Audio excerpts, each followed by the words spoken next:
Oh, I think I will be in Izmir as soon as things calm down. So, yeah. Okay, now we will start. Welcome everybody for a new webinar of our Izmir Electrical Engineers branch. Today is as you know, we will inform the audience for battery management systems by Mr. Anders Engström and Mr. Lopez. Welcome again. And Mr. Onuk will translate your speech simultaneously. So I now leave it to Mr. Onuk.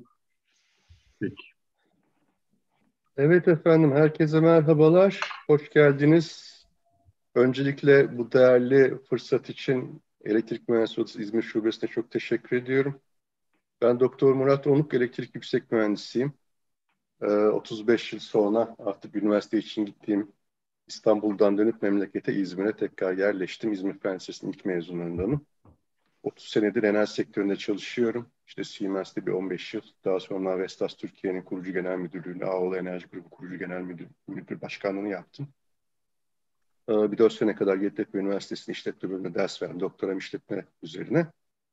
Şu anda İzmir'de çalışmalarıma devam ediyorum. 2019 Haziran'dan beri de firmam üzerinden saf bataryalarının Türkiye'de mümessilini yapıyorum. Bugün sizlere SAFT'ın geliştirdiği akıllı batarya izleme sistemleri üzerine bilgi vereceğiz.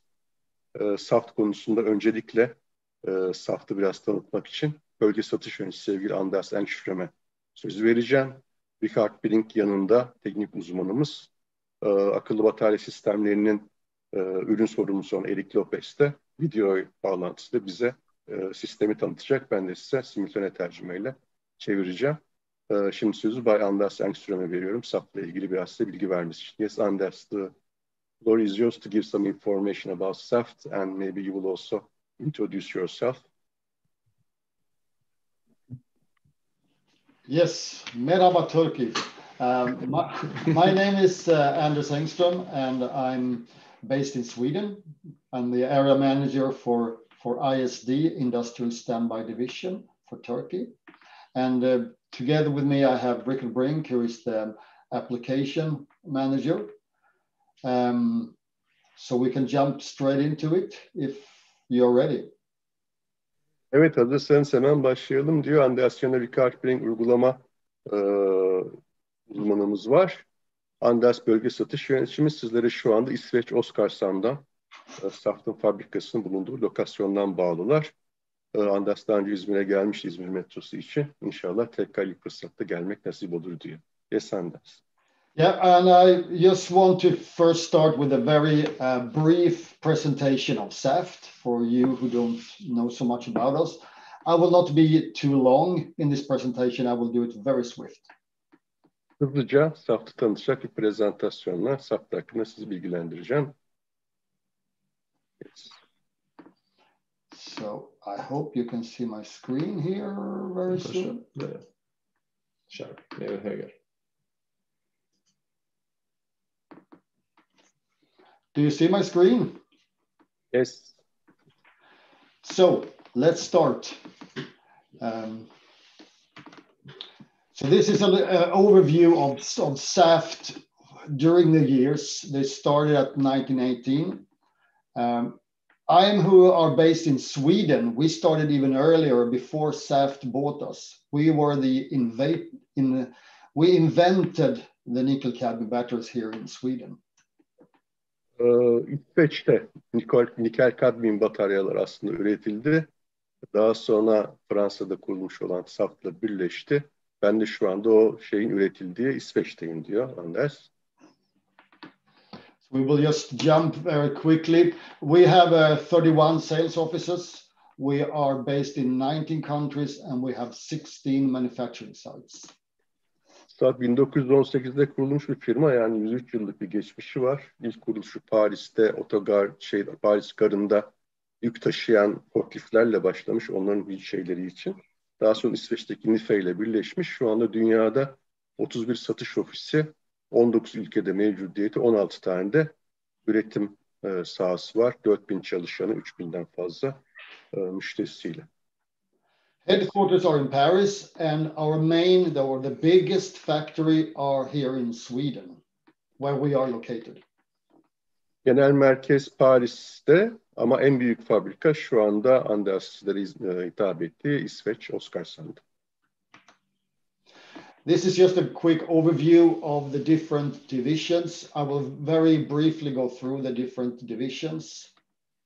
Burada SAFT'ın 5 farklı bölümünün bir genel şeyini görüyorsunuz. Onu kısaca özetleyeceğim diyor Anders. Evet, buyurun. Yes.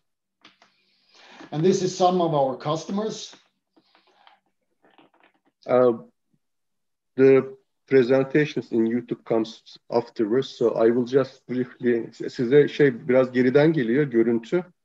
5 tane farklı bölüm var SAFT'ın. Toplam 694 milyon euroluk cirosunun dağılımını gördünüz. Bunlar da bazı büyük müşterilerimiz, savunma sanayinde, enerji depolamada, bilgi işlem sistemlerinde, deniz sistemlerinde, petrol, gaz, farklı büyük müşterilerimizin isimlerini burada görüyorsunuz. Yes, Anders. And we start with one division called Connected Energy. They are on smart metering, they have the e-calls, and their main technologies are primary lithium batteries, but they also do some lithium-ion batteries. Just wait, Anders, because the slides are coming very slow. Bağlı enerji diyeceğimiz bölümümüz var. Bu bölümde mesela akıllı sayaçlar için sağladığımız batarya sistemleri var. Taşınabilir askeri sistemler, tıbbi sistemler, güvenlik sistemleri, çevre izleme sistemleri gibi uzak sahalarda bulunan sistemler. Temel olarak primer lityum bataryalar ya da lityum-iyon batarya çözümleri farklı teknolojilerde. Yani SAFT gerçekten çok kapsamlı araştırmaları olan bir firma olarak pek çok farklı batarya teknolojisinin üretim yapıyor. Burada da daha çok primer lityum ve lityum-iyon tarzda temel teknolojiler kullanıyoruz. Yes, please. And we can skip this one. It's just one of the highlights. And we jump straight to space and defense. Devamında uzay teknolojileri ve savunma sanayi bölümümüz var. And here we are working with satellites. We are with space vehicles. It was our batteries on the Mars vehicle. We are doing, of course, military devices. And here we have the lithium-ion-based batteries and also silver-based batteries. Uzay ve savunma bölümümüzün çok enteresan tabii çalışma sahaları var. Uzayda mesela iletişim, uydular gibi şeyler, artı uzay araçları. Mesela Mars'ta yürüyen Mars Rover'ın bataryası SAFT tarafından üretilmiş durumda. Savunmada askeri üsler, kamplar, silah sistemleri, torpidolar, askeri helikopterler, uçuş aletleri, zırhlı araçlar, denizde büyük gemiler, feribotlar, yolcu gemileri, kargo gemileri ve bunların batarya sistemleri. Burada temel kullanılan teknolojiler lityum-iyon ya da gümüş bazlı batarya sistemleri, özellikle torpidolarda ve füzelerde kullanılan sistemler SAFT tarafından üretiliyor. Esenler. And this is one of the highlights for 2020 is when we delivered the batteries for the JSF of F-35 Lightning II.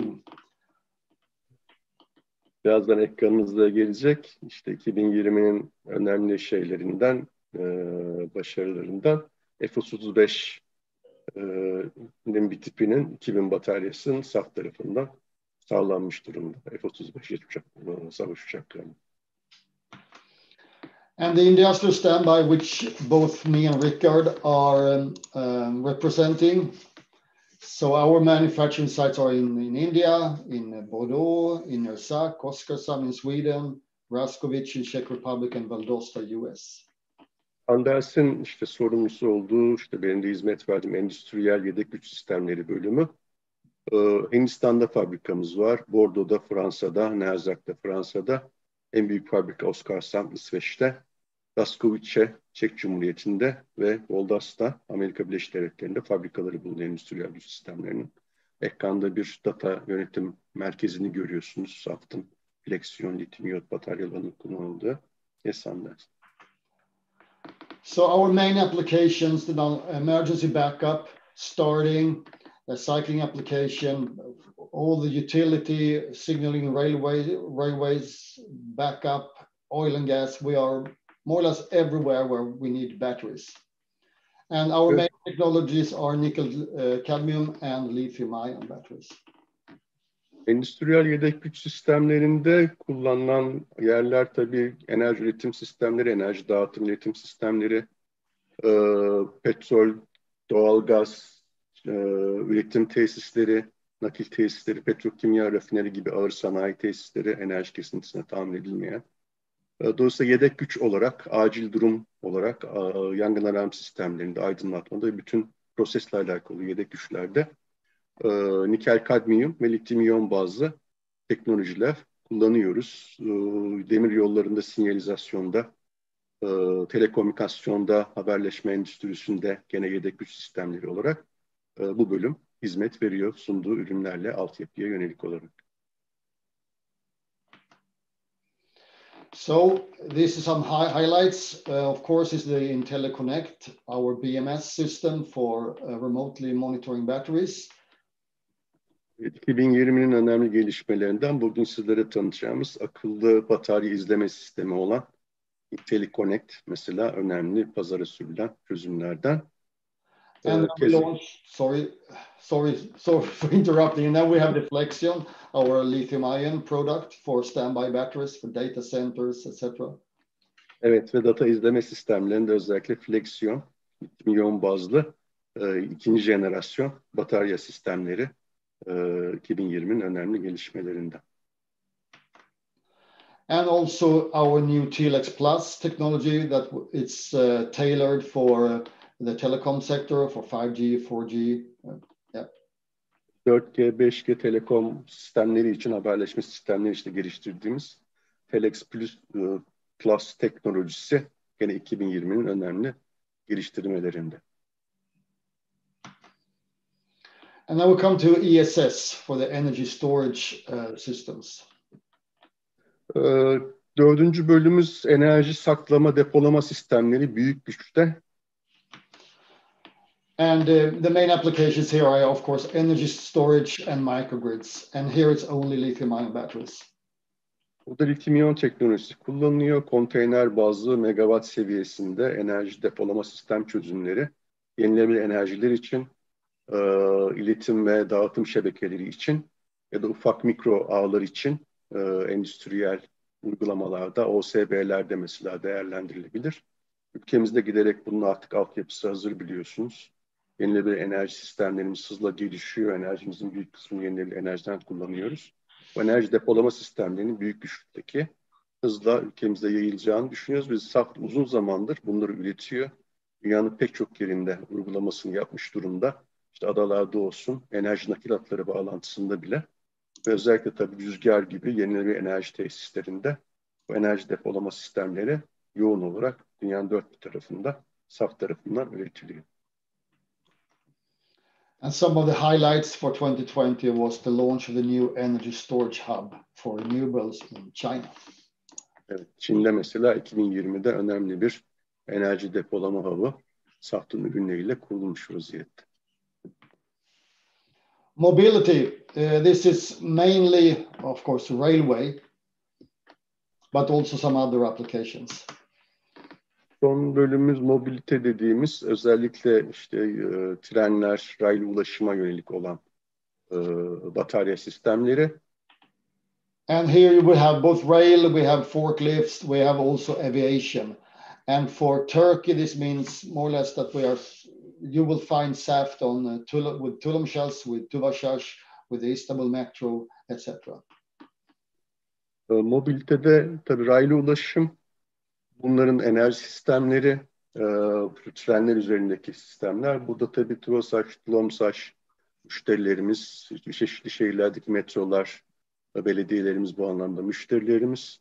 Forkliftler ve tabii hava yolu araçlarında da saftın bataryaları kullanılıyor. Boeing, Airbus mesela.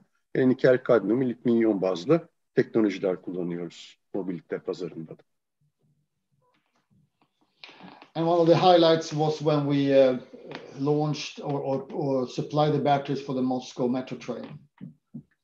2020'nin önemli gelişmelerinden bir tanesi de Moskova metrosunun batarya sistemlerinin saf tarafından temin edilmesi oldu. And we belong to Total, as you have seen in our logotype. And Logomuz sorry, maybe you should. Okay. Saf Total tarafından 2016'da satın aldığın tarih şeyinde görmüştünüz. Total'e ait bir şirket Saf. And we are belonging to the division of the GRP, Gas, Renewable and Power. Total'in altında gaz, doğal gaz, dinlenebilir ve güç başlığı altında bulunuyor Saft organizasyonun içinde. We also have other partnerships. Farklı işbirliklerimiz de var. We are, as we speak, building a gigafactory now together with Peugeot, Opel and Total Saft. PSA Opel'le birlikte çok büyük bir mega fabrika şu anda. Giga. Sorry. Giga fabrika. Çok büyük bir giga fabrika yapılımı devam ediyor. Elektrikli araçlar için elektrikli bataryaları üretmek üzere. Total Saft ve PSA Opel bir işbirliğiyle. And this is of course totally focused on the electrical vehicles market. Tabii tamamen elektrikli araç pazarına yönelen bir yatırım olacak. But of course also for Total, they are also focusing on their renewables and how to grow on that sector. Total tabii aynı zamanda yenilenebilir enerji sektörü ve o da nasıl büyüyeceğine dair de çalışmalar yürütüyor. And this is a little bit about our research and development. We invest around 87 million euros in R&D. Last year we have 15 patents granted, and we have 223 technical experts recognized. Araştırma geliştirme Saft'ın çok önem verdiği bir konu. Bütçesinin gelirinin %12,5'unu satışının R&D'ye ayırmış durumda. 87 milyon euroluk bir şeyi var geçen sene.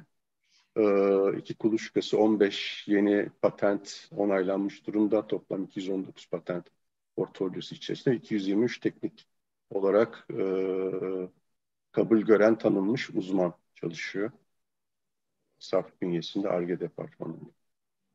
And if you want to follow us, we are of course at the social media. If you want to see what we're doing, you can of course also go to our website and find more information. Saft'ı sosyal medyadan takip edebilirsiniz. Her mecrada var. Web sitemizi ziyaret edebilirsiniz. Yayınlanan magazinimiz var. Saft'ın uluslararası yayına. Ona abone olup düzenli olarak postayla size ulaşmasını da sağlayabilirsiniz. Daha fazla detaylı bilgi için de web sitemize müracaat edebilir ya da bizimle temasa geçebilirsiniz. Yes, Anders. Yeah, so now we are done with the presentation, a brief presentation. So now if you can start the video and we will be ready to answer questions. I don't know how you want to do it, if you want to take the questions later or while we are running. It's up to you actually. Soruları isterseniz sunumdan sonra alalım. Şimdi video sunumumuz var akıllı izleme sistemleriyle alakalı. Daha sonra bir soru cevap şeyi yapalım.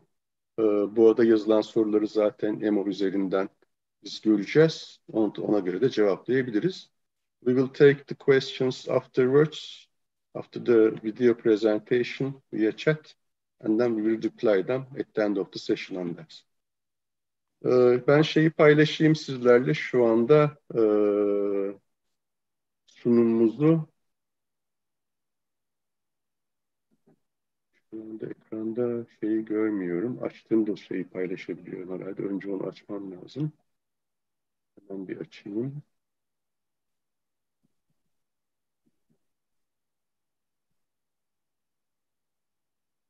Evet. Herhalde paylaşabilirim.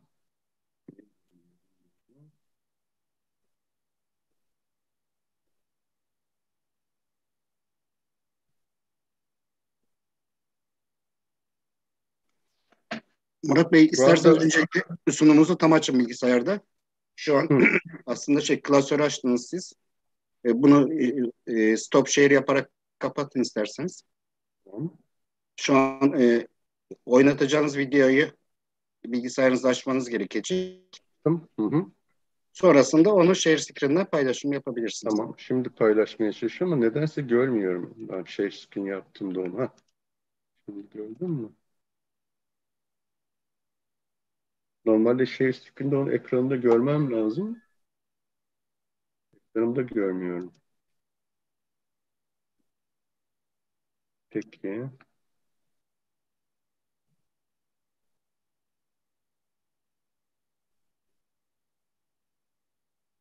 Gelmedi mi hala?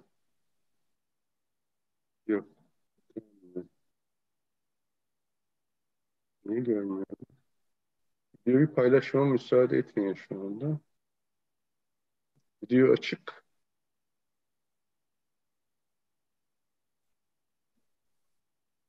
Demin bir görüntü geldi ama.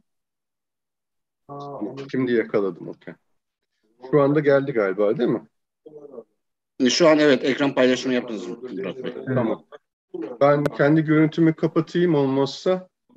Problem olmaz. Ha? Problem olmaz. Tamam.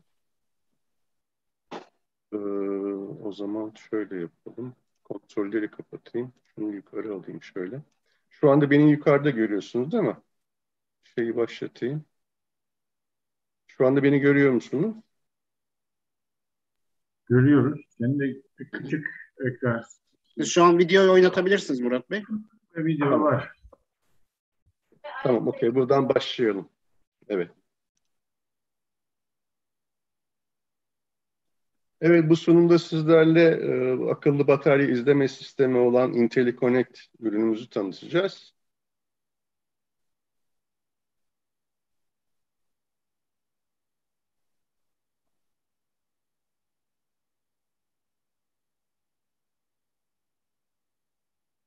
Bugünkü gündemimiz öncelikle bir ürünümüzün sunduğu çözümü tanıtacağız. Nasıl bataryayı izliyor?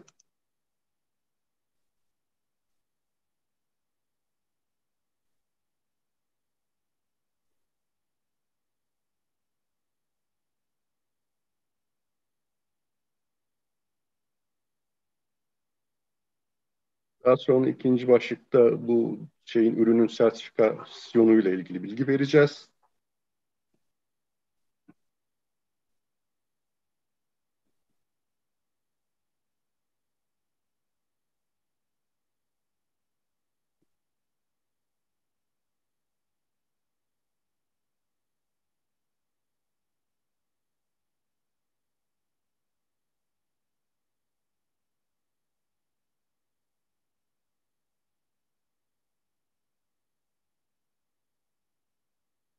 Üçüncü başlık olarak siber güvenlik konusunu konuşacağız. Çünkü data saklamamız bulut sistemi üzerinde oluyor. Dolayısıyla müşterilerimiz de bulut sistemi üzerine saklanan dataların güvenliği nasıl olacak sorusunu soruyorlar. Onunla ilgili bilgiler paylaşacağız.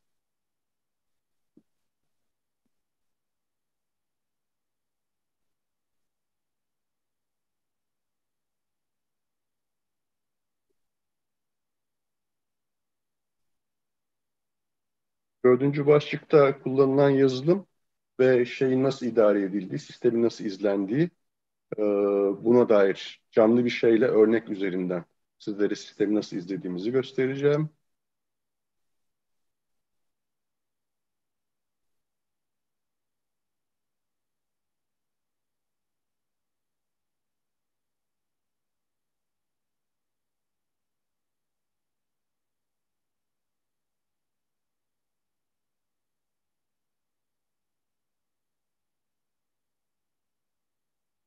Son olarak da niye IntelliConnect diye bir batarya izleme sistemine ihtiyacımız var? Ondan bahsedeceğim.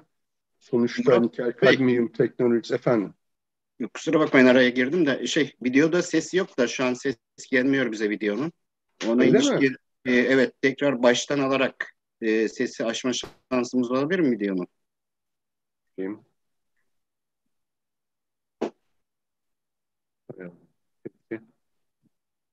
Tekrar paylaşmayı deneyeyim. Şimdi sesi de paylaştım.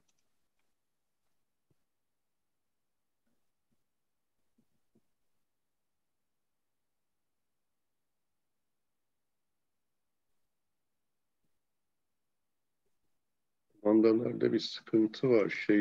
Zoom'da şeyi görmüyorum.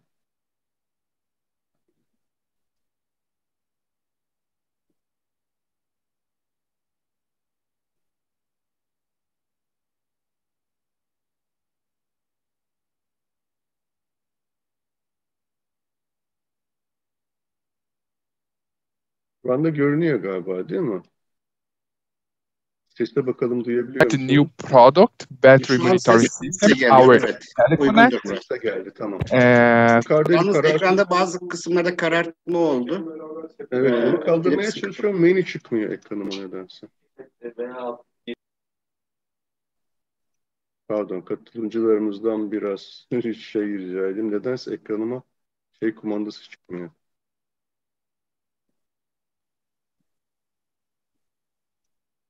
Şimdi çıktı.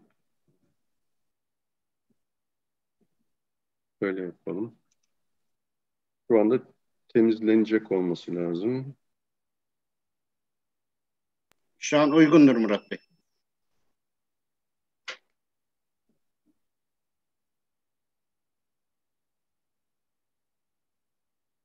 Bu biraz geç geliyor tabii benim yaptığım hareketler. Şu anda uygun. Başlatayım tekrar. Ana ekranı alalım. Evet. So, our agenda for today. Şimdi geldi mi ses? Uygundur. Tamam, teşekkür ederim. So first, I will start describing this product, what this product do and how this product do, and they monitor the battery. Öncelikle birinci kısımda bu çözüm nasıl çalışıyor onu bahsedeceğiz. After that, we go through certification. Daha sonra sertifikasyonla ilgili açıklamalarda bulunacağız. That this will share with you that Saft develop a high quality product, so we certify this product in the highest standards worldwide. Dünya çapında bütün standartlara uygun bir şekilde sertifika edilmiş durumda. The topic number 3 is cybersecurity, and here I believe the reason for we cover cybersecurity, I will show you that this solution is a cloud-based solution, and most of the time our customers do the question, but and the cybersecurity, how we can fulfill the cybersecurity with a cloud solution? I will go through and explain. The number 4. Başta siber güvenlikten bahsedeceğiz çünkü bulut çözümü kullanıyor burada saklanan datalar. Onun güvenliği nasıl sağlanacağına dair bilgi paylaşacağız. We will see the software, the interface, and here we will go live in a real system to you understand better what is our interface and what the customer could see about the battery. Dördüncü başlıkta yazılım ve arayüz, yani nasıl kullanıcı izleme sisteminin bilgilerini gizleyebilir, görebilir, bununla ilgili işlemler yapabilir. Ondan bahsedeceğiz. And the last one, not the last but not the least, is why IntelliConnect? Why do I need IntelliConnect if I am already buying alkaline batteries that has a very safety and insurance the customer 20 years of life? Why should I IntelliConnect if I already buy a battery with high quality? Son olarak da işte nikel kadmiyum teknolojileri çok güvenli, 20 yıl ömürleri var. Minimum. Çok daha uzun ömürlü çalışmakta olan hala bataryalarımız var. Ama böyle bir yatırım yapıp bu kadar güvenli bir sistem satın aldığım halde niye böyle bir sistem, izleme sistemi kullanmam lazım? Onu açıklayacağız. So, before we start our agenda, I would like to share a very nice video that explains more about our solution. Saft has been a world... Başlamadan önce bir video biraz özetleyen, onu da çevirmeye çalışayım ben. Saft dünyada işte 100 yıl aşkın bir süredir batarya sektöründe endüstriyel batarya üreticide lider olan bir firma. Leader in industrial battery manufacturing for over 100 years. Saft provides mission-critical backup, SAFT özellikle hassas işletmelerde kritik yedek güç sistemi sunuyor. For industries, oil and gas, utility, signaling and building installations. Altyapı yatırımlarında, elektrik altyapılarında, gaz ve petrol dağıtım şebekelerinde, üretim tesislerinde, sanayide, özellikle petrokimya, rafineri gibi, demir çelik gibi pek çok sektörde, sinyalizasyon sistemlerinde ve yapılarda 20 yıl aşkın çalışma ömrü olan güvenilir bataryalar ve her farklı çalışma şekline ve ortama uygun, özellikle yüksek sıcaklıklarda, zor ortam şartlarında emniyetli bir şekilde çalışabilen. From the Arctic Circle to the Sahara Desert. Kuzey kutbundan işte Sahara'daki çöle kadar, çöllere kadar pek çok yerde çalışabilen bataryalar. SAFT's reliable, long-lasting nickel batteries are now enhanced with a new technology. SAFT'ın uzun ömürlü, güvenilir nikel kadmiyum batarya teknolojisinin yeni bir teknolojiyle daha da geliştirilmiş durumda. IntelliConnect, advanced remote monitoring solution for nickel batteries. Nikel bataryalar için IntelliConnect, gelişmiş uzaktan izleme çözümü. IntelliConnect is a unique digital solution developed by SAFT's battery experts. SAFT'ın batarya uzmanları tarafından geliştirilmiş olan bir özel dijital çözüm. Which helps you plan your maintenance activities more efficiently. Sizin tabii batarya bakım sisteminizi, organizasyonunuzu çok daha optimize etmenizi, planlı bakım faaliyetlerinizi çok daha optimize etmenizi sağlıyor. And maximize your battery's lifetime. Bataryanızın ömrünü azami düzeyde yükseltmek için, maksimize etmek için size destek sağlıyor. With IntelliConnect, you switch from time-based to condition-based maintenance. IntelliConnect sayesinde bu zamana kadar yapılmakta olan belli zamanlarda yapılan bakımlar yerine batarya sisteminin ihtiyacına göre yapılan bakımlara geçiyoruz.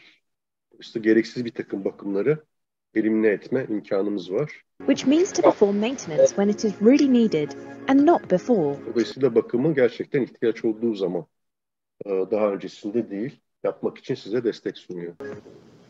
İşletme maliyetlerinizi düşürüyor. Reduce your operational expenses. IntelliConnect enables fewer site visits. Bu sayede çok daha az, %75 daha az sayıda saha ziyareti yapmak yeterli oluyor. Site visits cut by 75%, several tens of thousands of euros saved over the battery's life. Bu sayede bataryanın ömrü boyunca binlerce dolar tasarruf edilme imkanı doğuyor. Maximize your battery's lifetime. With a better usage of the battery, you extend its life and optimize your investment. Bataryanın çok daha doğru bir şekilde kullanılmasıyla bataryanızın ömrünü uzatıyor. Dolayısıyla yatırımınızı optimize etmenizi sağlıyor. IntelliConnect is more than just a battery data reader. IntelliConnect sadece bir batarya data izleme, yani data okuyucusu değil.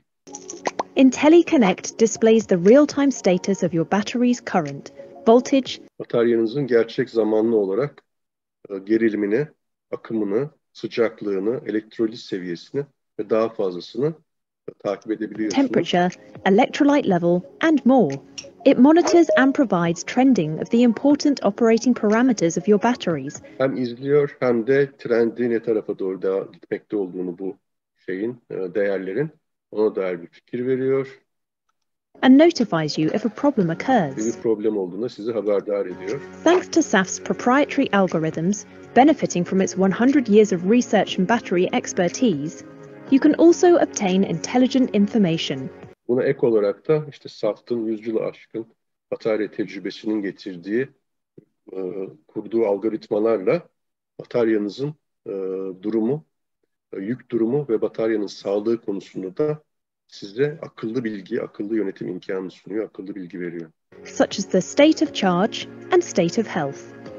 IntelliConnect stores the battery data in the highly secure Microsoft Azure Cloud solution. IntelliConnect bilgileri Microsoft Azure bazlı bulut çözümünde saklıyor. Datanın güvenliğini maksimum seviyede sağlayacak, siber security anlamında da, güvenlik anlamında da maksimum. And offers a high level of data encryption and güvenliği sağlayacak. cyber security. IntelliConnect manages an unlimited number of sites. Sınırsız sayıda saha idare edilebiliyor. It offers 3 modes of communication: LAN connection, 2G, 3G modem, satellite modem. 3 farklı haberleşme sistemi kullanıyor. LAN bağlantısı, yerel ağ, 2G ya da 3G modem bağlantısı ya da uydu bağlantısı üzerinden haberleşme mümkün. Allowing instant access to data from everywhere.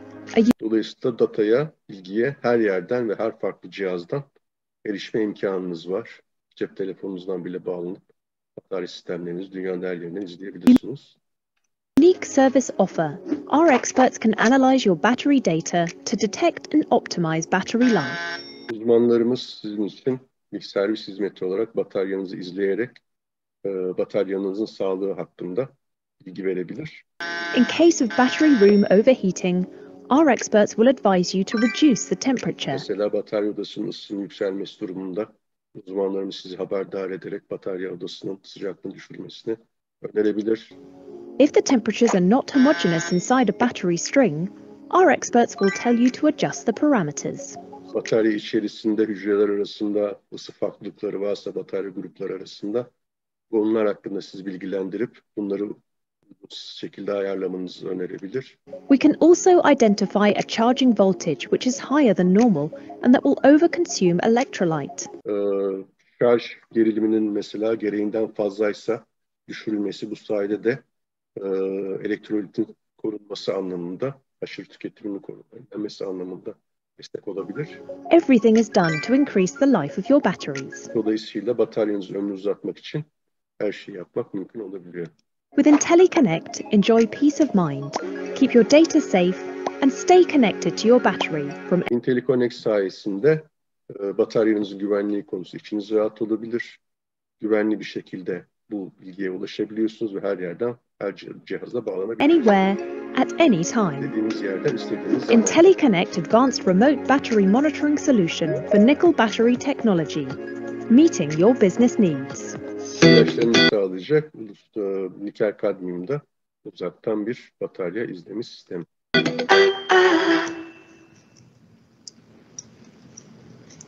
Bir özet olarak böylece görmüş olduk. Şimdi detaylara beraberce bakalım. Okay, so now Öncelikle çözüm tanımı nasıl çalışıyor? we continue the presentation, and after this video, I believe you could have a very nice explanation in a good way to understand what our solution do. But let's go through the solution. Video oldukça özet bir şekilde çözümü aslında aktardı ama şimdi biraz daha detaylarına bakalım. A little bit deep on what we are offering. Sunumu yapan bu arada Bay Eric Lopez, batarya bu IntelliConnect'in ürün müdürü dünya çapında. So, what the solutions do? So I put a pointer. Evet, şimdi çözüm nasıl çalışıyor? So first, our intelligent battery, our IntelliConnect, make sure the battery data. So what? Öncelikle tabii IntelliConnect bataryanın bazı bilgilerini ölçüyor.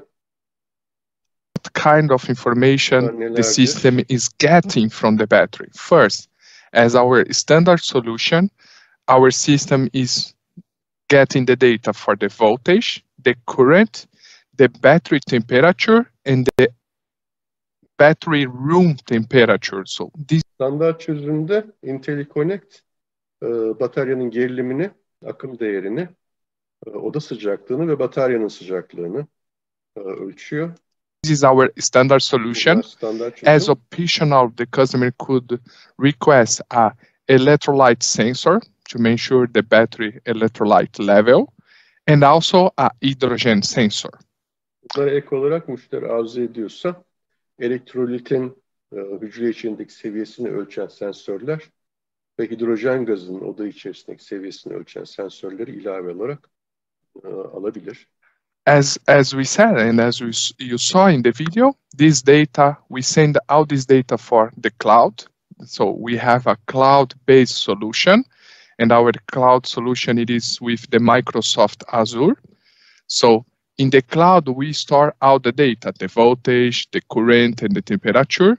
And more than this, we in the cloud are doing the state of charge and the state of health calculation.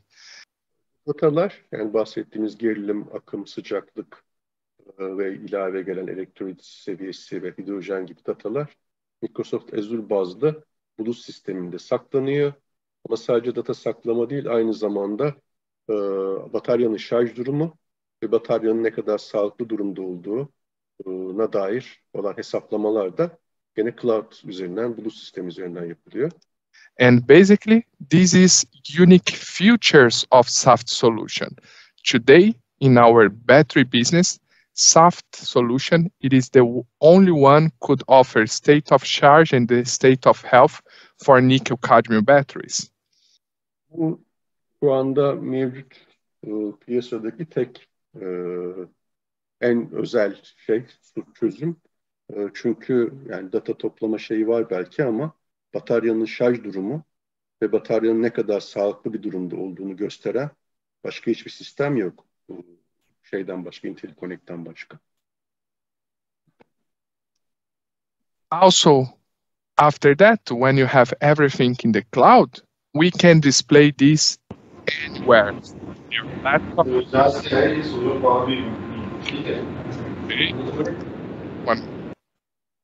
So we can display this anywhere, in the laptop, in the smartphone or the tablet.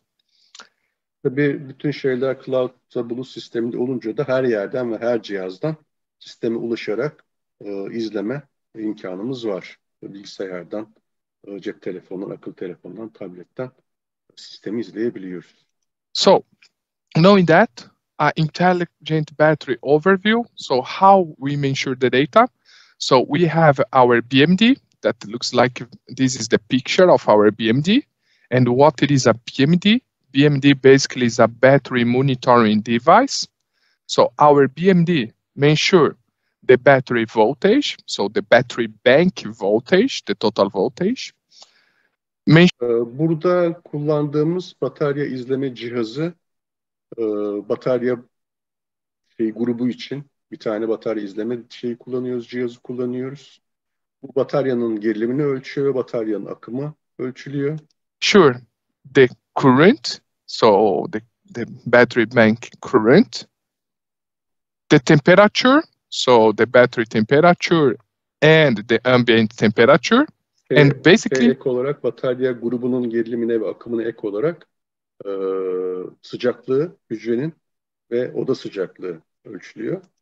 This is our standard solution, and only with this information, battery bank voltage, current, and battery temperature and ambient temperature, we are already able to calculate the state of charge and the state of health. Bilgiler sayesinde, yani ana olan bataryanın grubunun gerilimi, akımı, hücre sıcaklığı ve oda sıcaklığı sayesinde bataryanın şarj durumu ve bataryanın sağlıklı olma durumuna dair hesaplama ve öngörüde bulunabiliyoruz. So that it is the unique features of our system. But as optional parameters, IntelliConnect'in sağladığı en büyük özel fark ve katkı. We could offer the electrolyte sensor to measure the electrolyte level, ek olarak elektrolit seviyesini and the ölçebiliyoruz. hydrogen sensor for the battery room. Ve batarya odası And hidrojen also, seviyesini as optional, we have our CMD. CMD means cell monitoring device. Buna ek olarak bir hücre izleme cihazımız var. Hücre bazında gerilim ölçümü yapabilen, her 12 hücrede bir hücre izleme sistemi cihazı ilave edebiliyoruz. So that means if the customer wants to see the voltage per cell, we can offer this. But as you know, alkaline, the nickel cadmium batteries, we are not suffering with SEMDEF due to our chemistry. For that reason, it's not needed to measure the cell voltage. Arzu ediliyorsa tek hücrelerin de gerilim seviyelerini ölçmek mümkün. Bunun için bir hücre izleme cihazı ilave edebiliyoruz. Ancak tabii burada nikel kadmiyum teknolojisinin alkali bataryaların önemli bir farkı var. O da ani hücre ölümü söz konusu olmuyor mevcut teknolojiden dolayı, kimyasal yapıdan, tasarımdan dolayı. Dolayısıyla bu aslında gerekli olan bir şey değil. Yani nikel kadmiyum, nikel kurşun asit bataryalar gibi birden hücrenin ölmesi ve batarya grubunun enerjisiz kalması, dolayısıyla da acil bir üretim sisteminin, mesela üretimin birdenbire kesintiye uğraması söz konusu değil. O yüzden bunu sağlamakla birlikte nikel kadmiyum teknolojisi gereği çok ihtiyaç olan bir şey değil. Hücre bazında gerilimle ölçülmesi. Yani hücrede problem olsa bile muhakkak iletkenliği devam ediyor. Bir şekilde bir akım iletebiliyor. Dolayısıyla sistem devrede kalmaya devam ediyor. And here, real installation, I believe better than only pictures. I believe it's only drawings. It's nice picture to Burada gerçek bir uygulamanın fotoğrafını görüyorsunuz. understand how will be the battery room with the full system, with the standard and the optional. So Batarya odasında işte sistemin nasıl kurulduğunu görüyorsunuz. you put the BMD in the wall. Batarya izleme You have the brake cihazı yukarıda duvarda. Yanında bir ufak şalter anahtarıyla beraber. and closer to the BMD. If you want, you can select. İsterseniz o şalter vasıtasıyla batarya izleme sistemini devre dışı bırakabiliyoruz. To where you'd like to put the battery room temperature sensor. Bunu da tabii şeyi de buraya yerleştirebilirsiniz. Oda sıcaklığın izleme sensörünü ya da uygun bulduğunuz başka bir yere. The electrolyte sensor, basically you put close to the container between the minimum and the maximum level. Elektrolit izleme sensörünü işte maksimum minimum seviyeler arasında denk gelecek şekilde hücre kenarına monte ediyoruz. You have inside the battery bank the current and also in the middle of the battery the temperature sensor for the battery. Akım sensörü, batarya grubunun ortasında batarya grubunun sıcaklığını ölçen sensör. And in this case, we provide the solution with CMD. So that means we have the CMD attached to the rack, the rack of the battery. So hücre bazında gerilim seviyesi ölçen hücre izleme cihazı da ilave edilmiş. Bununla ilgili şey de bağlantıda hemen taşıyıcı rafların üzerine, batarya raflarının üzerine monte edilmiş vaziyette. as you can see, all the CMDs, it is here. Sıra halinde üst katta. And as I said, this system is providing something that it is available in the web interface, the state of charge and the state of health, that it is something unique, exclusive and special of SAFT solution. Web üzerinden de işte batarya grubunun yük durumunu ve ne kadar sağlıklı olduğunu izlememiz mümkün. Bu da IntelliConnect'in sağladığı özel çözüm. Başka hiçbir şeyde böyle bir çözüm yok. Bu da tabii SAFT'ın 100 yılı aşkın gelen tecrübesini sağladığı bir şeyle mümkün oldu, algoritmayla. So the system operational parameters. So basically our system operates between 24 volts to 600 volts. Data parametrelerine baktığımızda gerilim olarak 24 ila 600 volt DC sistemler için kullanılabilir. The battery current, we have the option to provide 6 sensor. Each sensor it is able to measure 500 ampere, so we can measure up to 3000 ampere. 1500 ampere kadar ölçüm yapılan 6 sensörle 3000 ampere kadar akım ölçüm yapabiliyoruz. For each battery bank. Her batarya The battery için, tabii. And the ambient temperature, the maximum allowed to our system, it is 25. Batarya grubu ve ortam sıcaklığı için 25'e kadar sensör kullanabiliyoruz, 25 adede kadar. As I said, as the standard, we always send 2 sensors, one for the battery and one for the battery room. But if the Normalde bir tane batarya grubu için batarya grubunu reprezent edecek şekilde uygun bir yere yerleştirilmiş. Bir tane de oda aslında kullanıyoruz. Önerdiğimiz sistem o şekilde. Customers see the needs to have more sensors, you can go up to 25. Ama müşterimiz tarafından daha fazla isteniyorsa 25'e kadar sensör sayısını artırma imkanı var. The electrolyte level.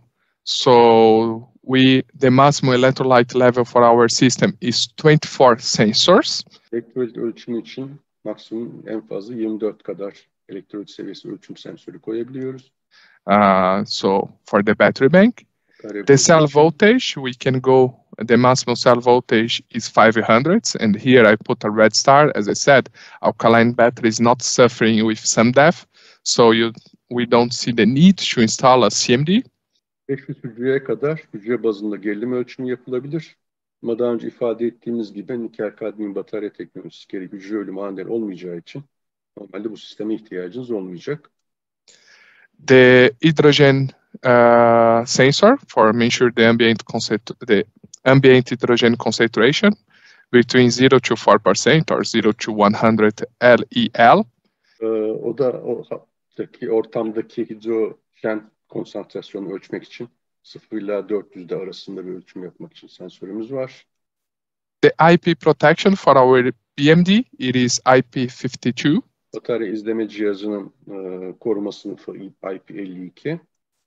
The temperature operation, same as the battery, so -20 or -30 to +50 degrees, and short period of time -40 to +70 degrees. Sıcaklık olarak batarya izleme sisteminin çalışma aralığı -20 ile 50 derece. Batarya grubuyla aynı. Kısa süreli olarak -40 ile +70 derece arasında olabilir. And the equipment is powered by the battery.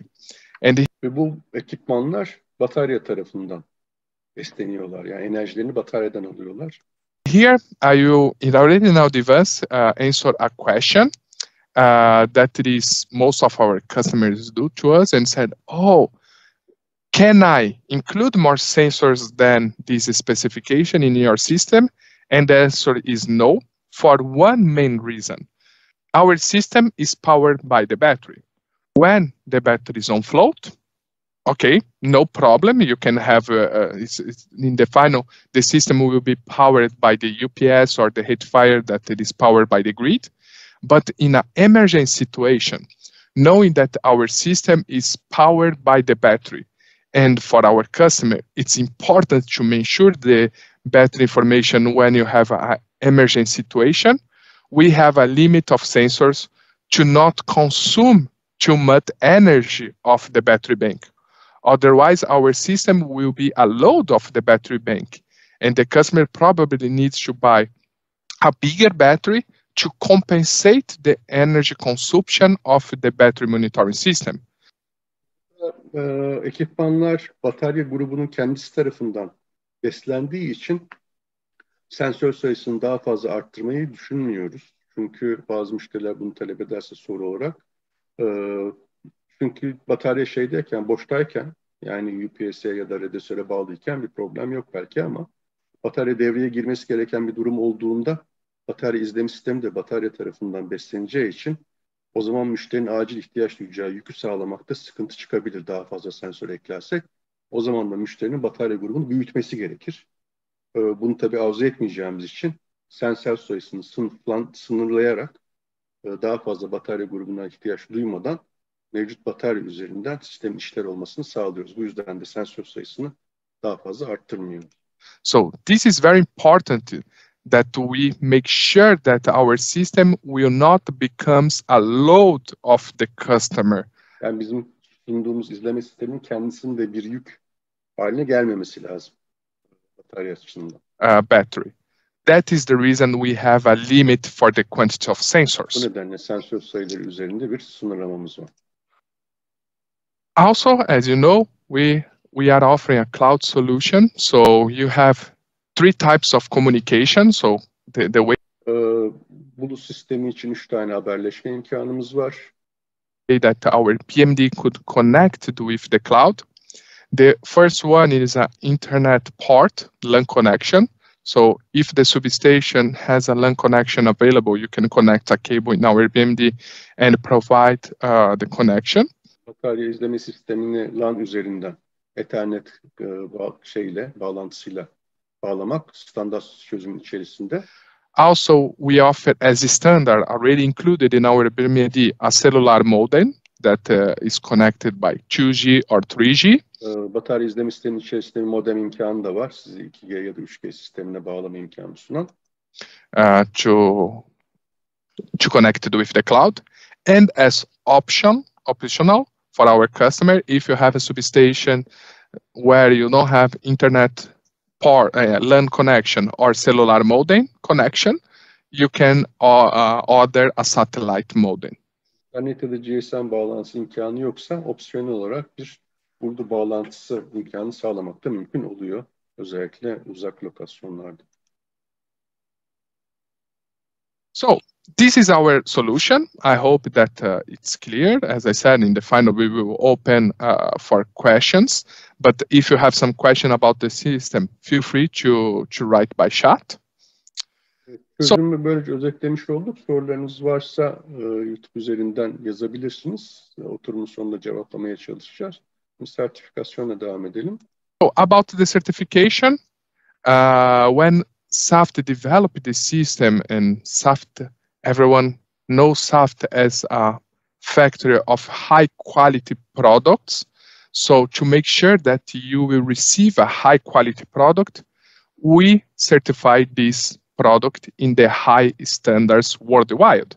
SAFT yüksek kaliteli ürünler üreten bir firma olarak tanınıyor. Tabii bunun göstergesi de uluslararası standartlara uygun olarak ürünlerimizin sertifikasyonu. So this product has been certified for CE for Europe, FCC US, and UL certification.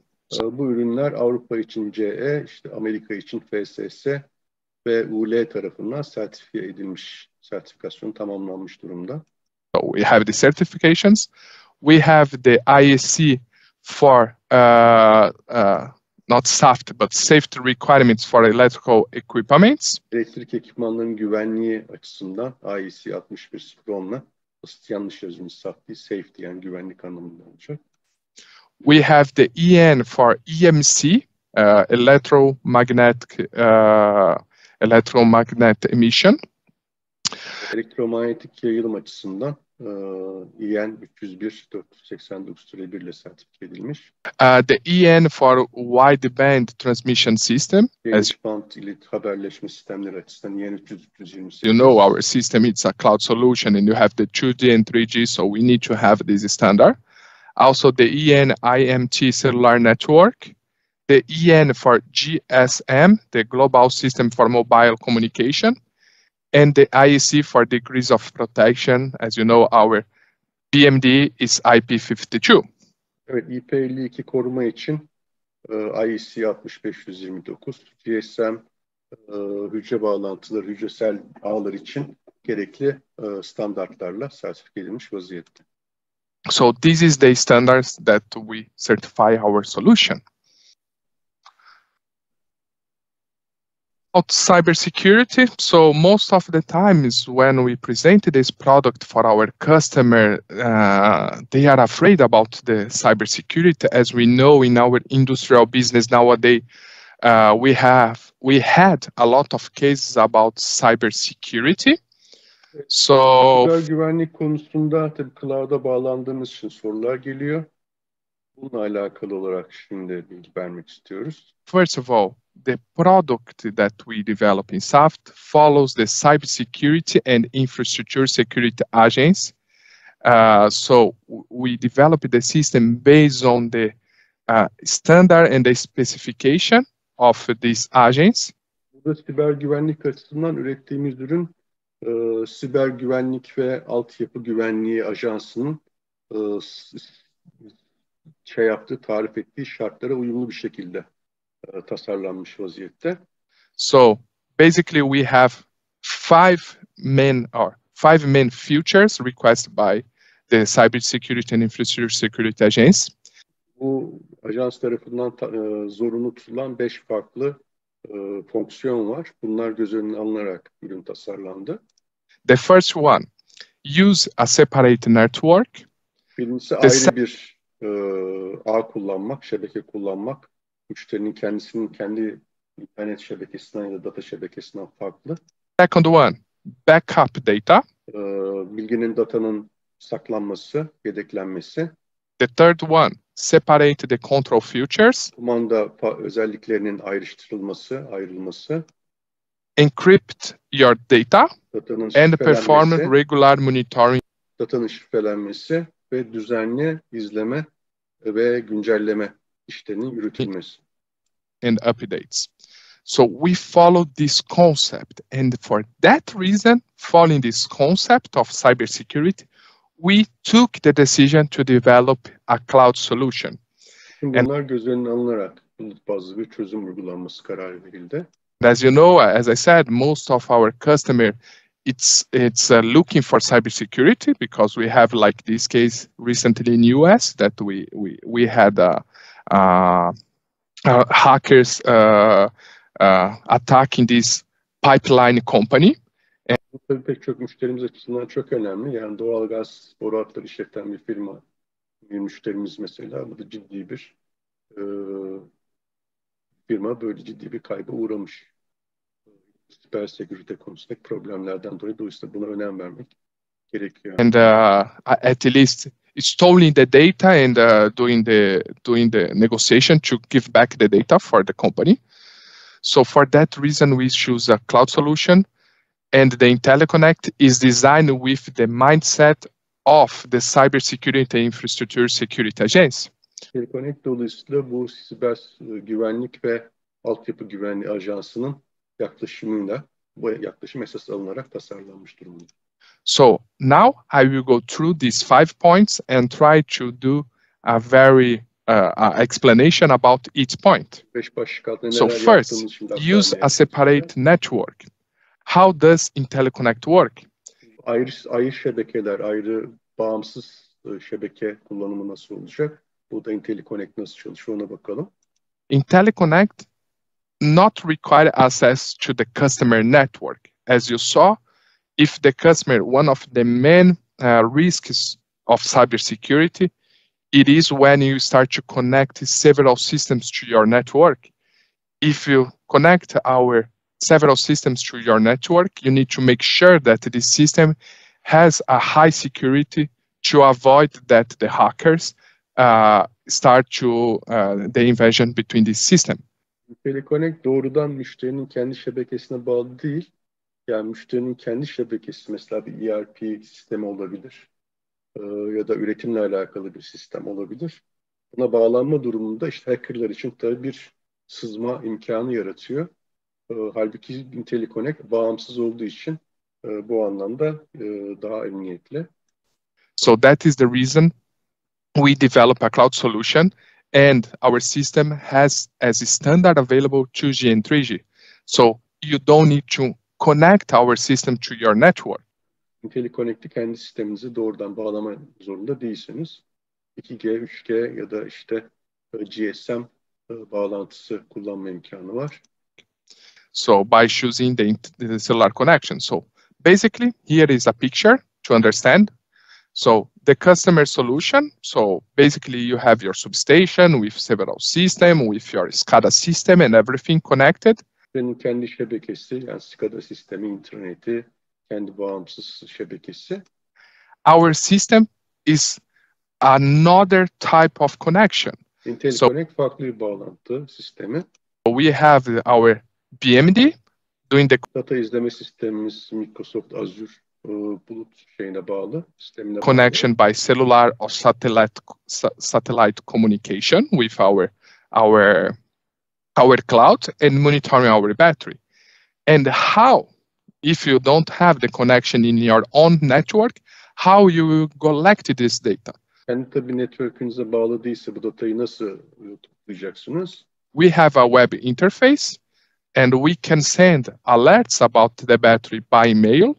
And bir web arayüzü var ve bu da datalar bir mesajla Excel dosya olarak iletilebiliyor. Kendi sisteminize iletilebiliyor. More than this, the customer, if wants to access the data locally, you can access the cloud solution and download a Excel with the data of each sensor.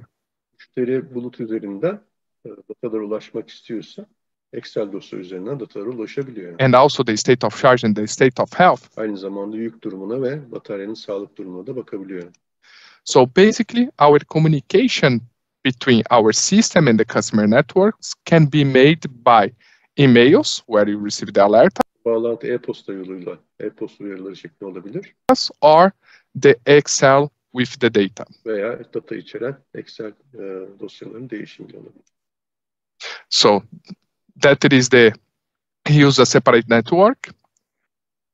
Next one is the separate control features. So first, ayrıştırılması yaklaşımına baktığımızda, let's understand that the IntelliConnect is a different proposal comparing with the lead acid or lithium-ion BMD or BMS. IntelliConnect'te burada lityum iyon yönetim sistemleri, batarya yönetim sistemleri ya da kurşun asit bataryaların izleme sistemlerinden daha farklı. First, the lithium-ion BMS is needed to manage the safe operational of the battery. Lityum iyon bazı sistemlerde tabii batarya izleme sisteminin bataryanın güvenliği açısından yönetim yapması gerekiyor. Controls the charge and discharge of the battery. Bataryanın deşarj ve şarj yükleme ve boşaltmasını kontrol ediyor lityum iyon sistemlerde batarya izleme sistemi. And also make sure that if happens a failure in the lithium-ion battery, the BMD makes sure that stop the system to avoid any kind of accident.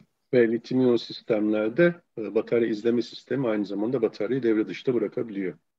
Güvenlik ya da risk söz konusu. For the lead acid and for the lithium-ion, as you can see in this table, always is needed a BMD or a BMS. Lityum iyon sistemlerde bu nedenle muhakkak bir batarya izleme ya da batarya kontrol sistemi gerekli.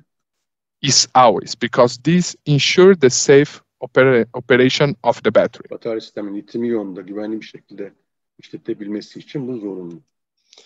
For a lead acid battery, the battery monitoring system is not required, but normally the customer is buying this kind of battery monitoring system for lead acid.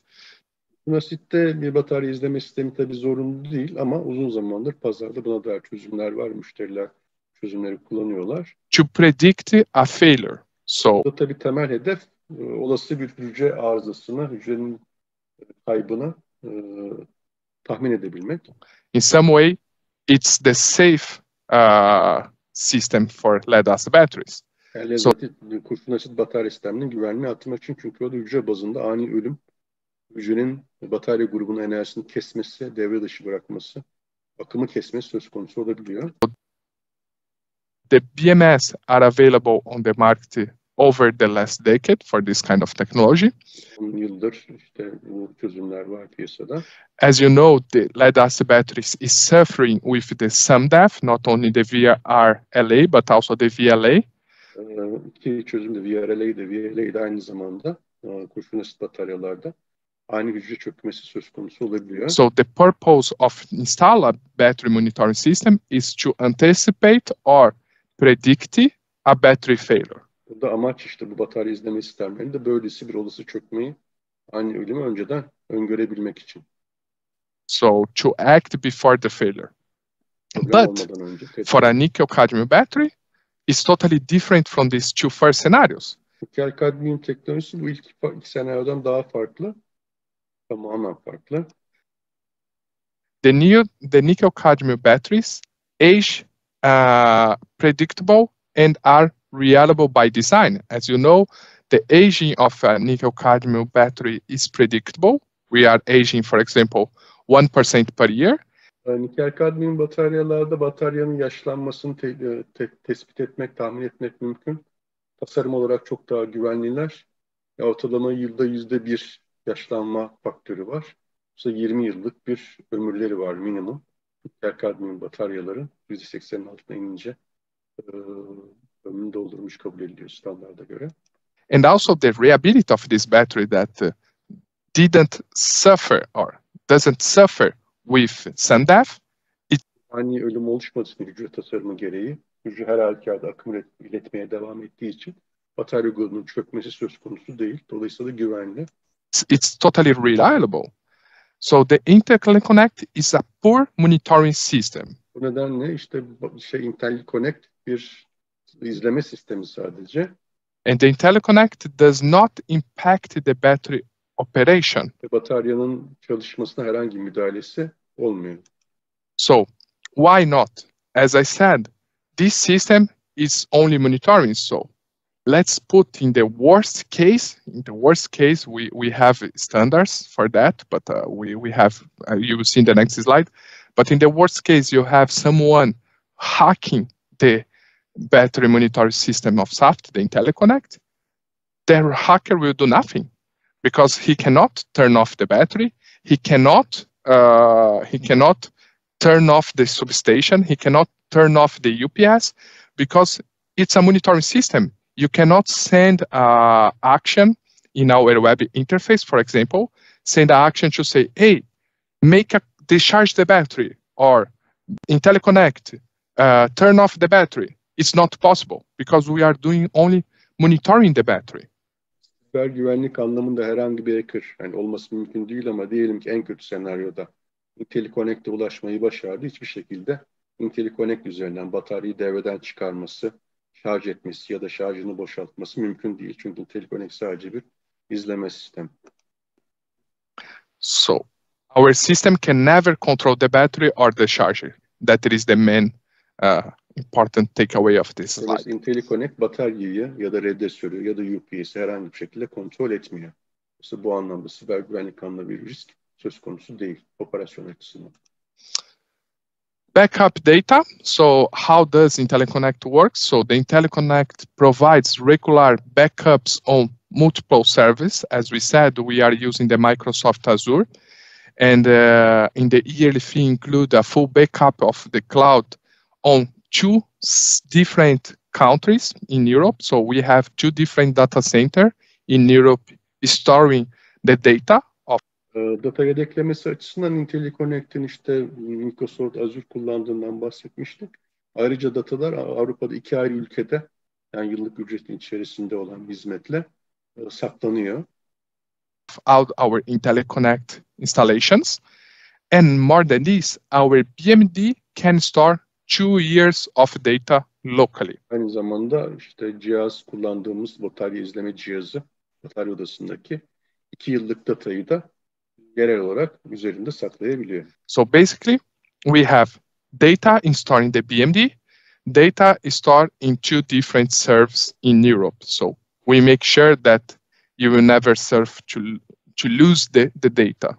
Hiçbir zaman için datanın kaybolmaması için hem lokalde cihaz üzerinde hem de 2 ayrı serverda, 2 ayrı ülkede datalar saklanıyorlar.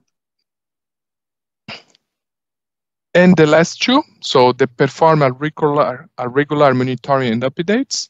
So first, our system, when we developed, we did a penetration test. And basically the penetration test, we hired a third-party company with IT experts or hackers, if we can say it like this, but I believe it's more IT experts, try to hack our system, so try to broke the security of our system.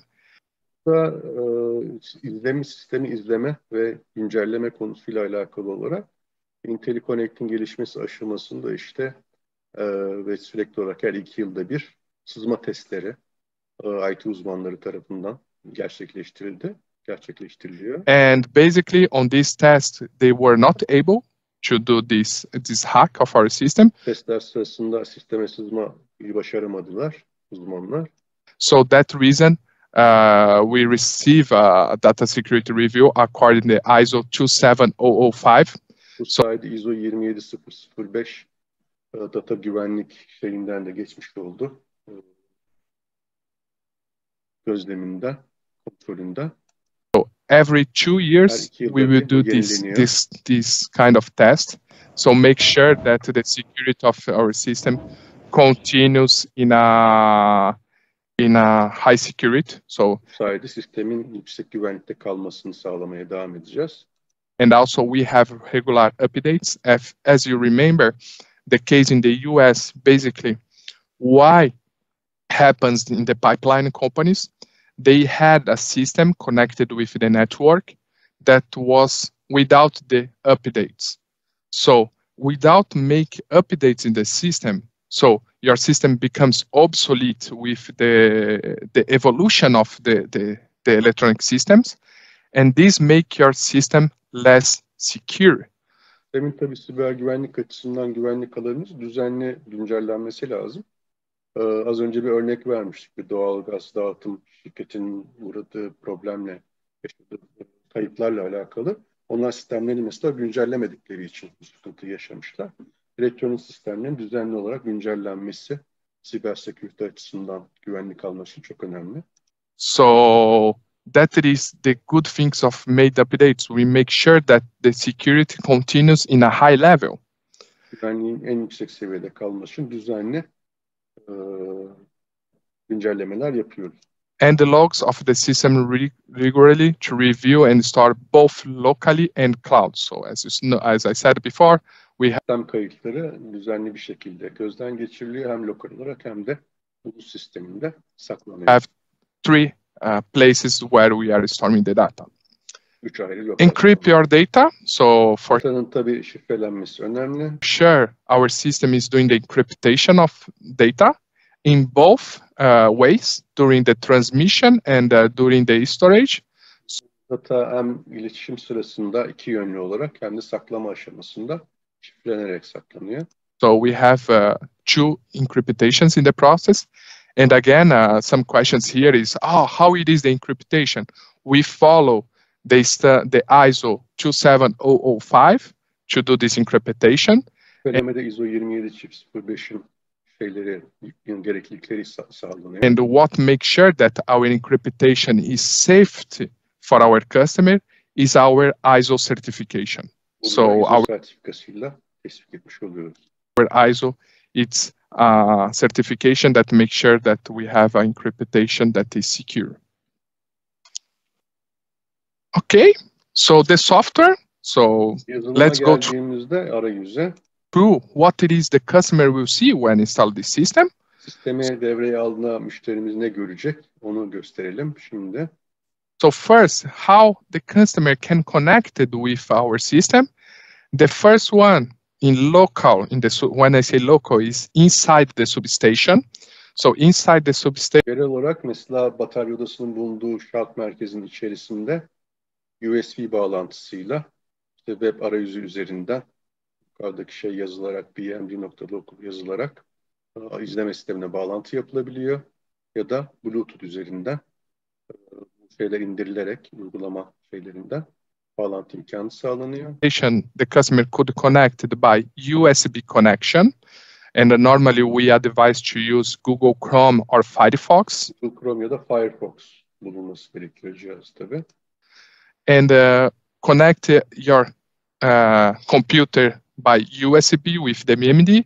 You type in your web browser this link, and you can access the system. Or also, if you are in the substation doing a very quick maintenance and you don't need to change nothing, you want only to see how it is the battery, you can do a Bluetooth connection. So we have our app available in the Apple Store and the Google Play. So you can find in these links I will share after this presentation. Uygulaması için işte Apple Store ya da Google Play'de ilgili uygulamanın bulabilirsiniz. And you can download the app, and with your cell phone you can connect by Bluetooth and access the data of the battery. Böylece yerelde mesela cep telefonu üzerinden, Bluetooth üzerinden bu uygulamalarla Batarya İzleme Sistemine IntelliConnect'e ulaşabiliyorsunuz. So this is the two ways to do the connection locally in the substation. And remote, it's a web application. You can also, we advise Google Chrome or Firefox, and you type in your browser IntelliConnect.sap batteries to access our web browser. Uzaktan erişim için ise gene Google veya Firefox üzerinden web arayüzüne intelliconnect.saatbatarisi.com yazarak ulaşabiliyorsunuz. And as I said, let's go live and understand how the system looks like. Şimdi bir canlı bağlantı örneği gösterecek. So this is our web interface. So I already did the login. So I am already online on the system. Şu anda bağlı. So this is the first page when you access the web interface. So you can see where it is the battery in the map. So as you can. Bu harita üzerinde batarya grubunuzun nerede olduğunu görüyorsunuz. Başka müşteri başka ülkelerdeki kendi bataryalarını görecekler harita üzerinde. You can see we have several batteries. So if you do a zoom in the factory, soft factory, we have two systems. Soft olarak girdik. So şimdi when you do Oskarsam fabrikamızda 2 tane sistem var. Onlardan birini seçip bakacağız. Zoom, we have two batteries here, and you can this kind of GPS localization you can set, or if you don't want to share where it is your battery inside your corporation, you don't need to fill that, so it's optional. Bunu illa harita üzerinde tabii işaretlemek zorunda değilsiniz. Gizli kalsın istiyorsanız göstermeyebilirsiniz. So here we have 2 batteries, and below, as you can see, we have several sites. So you can select what site. Burada mesela aşağıda pek çok farklı uygulama yeri, sahası görüyorsunuz lokasyon olarak fabrika içerisinde. Onlardan bir tanesini seçmek mümkün. Hepsinin alarm durumu yeşilde, problem yok gözüküyor. You want to access. In this case, we will access our fire alarm.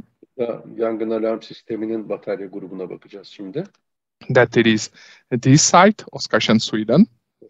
So when you click here, let's see fire alarm. Let's go through directly. I want to show one thing before.